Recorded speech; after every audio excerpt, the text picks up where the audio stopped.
ఒక అమ్మాయి ఉంటుంది చక్కగా మార్కెట్కి వెళ్తుంది. అక్కడ ప్యారెట్స్ చిలకలు ఉండేటటువంటి షాప్లో ఒక చిలక చాలా యాక్టివ్గా అందంగా బ్యూటిఫుల్గా ఉంటుంది.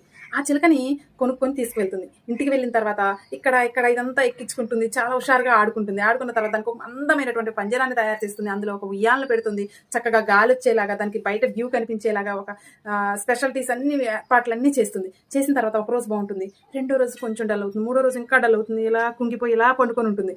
అప్పుడు ఈ అమ్మాయి కోపం వచ్చి ఏంటి ఇతను నన్ను పిచ్చిదమ్మాడని చెప్పేసి షాప్ అతని దగ్గర తీసుకెళ్ళి ఏంటిది ఫస్ట్ రోజు బాగానే ఉంది, రెండో రోజు మూడో రోజు ఏంటి ఇలా వేలాడబడిపోతుంది ఏంటి, దానికి ఎంత బాగా వ్యూ ఏర్పాటు చేశాను, ఉయ్యాలు ఏర్పాటు చేశాను, ఏమైంది దానికి అలా చేసావేంటి, నాకు పిచ్చిదమ్మావా ఏంటి నువ్వు తీసుకోనంటే, అవునా ఎప్పటి నుంచి ఇలా చేసిందంటే నెక్స్ట్ డే నుంచి ఇలా చేసింది, అవునా ఏం పెట్టారు దీనికి అంటే, ఏం పెట్టాలి అని అంటే ఫుడ్ పెట్టాలి కదండి, జామ పండ్లు దానిమ్మ పండ్లు గింజలు ధాన్యాలు పెట్టాలి కదా అంటే, అవునా ఫుడ్ పెట్టాలా నాకు తెలియదు కదా అంటే అమ్మాయికి ఎన్ని ఏర్పాట్లు అయితే చేసింది కానీ ఫుడ్ పెట్టాలన్న విషయం తెలియదు. అంటే ఇది ఫుడ్ పెట్టాలన్న విషయం తెలీదా అని మీరు సిల్లీగా తీసుకోవచ్చు, కానీ అంత చిన్న మ్యాటర్ మర్చిపోయింది అమ్మాయి.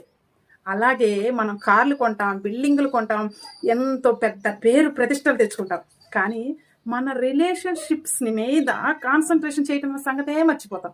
వాళ్ళకి మనం హెల్ప్ఫుల్గా ఉండాలి, ఒకరికొకరు తోడుగా ఉండాలి, కలిసి ముందుకు వెళ్తూ ఉండాలి. ఇలాంటి చిన్న పాయింట్ని మనం మర్చిపోతూ ఉన్నాం. అసలు మన లైఫ్ ఏంటి, డబ్బు సంపాదించాలి, తర్వాత ఏంటి మన రిలేషన్షిప్తో క్లోజ్గా ఉండాలి, ఒకరికొకరు హెల్ప్ఫుల్గా ఉండాలి, హ్యాపీగా ఉండాలి, ఆనందంగా ఉండాలి, ఫ్యామిలీ ఉండాలి. దీనికోసమే కదా మనం సంపాదించేది ఏది చేసినా కూడా. కానీ మనం ఇన్ని చేస్తున్నాం కానీ ఈ చిన్న విషయాన్ని అమ్మాయి కనుక అన్ని తయారు చేసి ఫుడ్ పెట్టడం ఎలా మర్చిపోయిందో, మనం అన్ని సంపాదించి మన బంధాలని దూరం చేసుకుంటూ ఉన్నాం, బంధాలని క్యాచ్ చేయాలన్న విషయాన్ని, చిన్న విషయాన్ని మర్చిపోతున్నాం. మీరేమంటారు? మీకు ఈ పాయింట్ కరెక్ట్ అనిపిస్తే కామెంట్ సెక్షన్లో ఎస్ అని కామెంట్ చేయండి.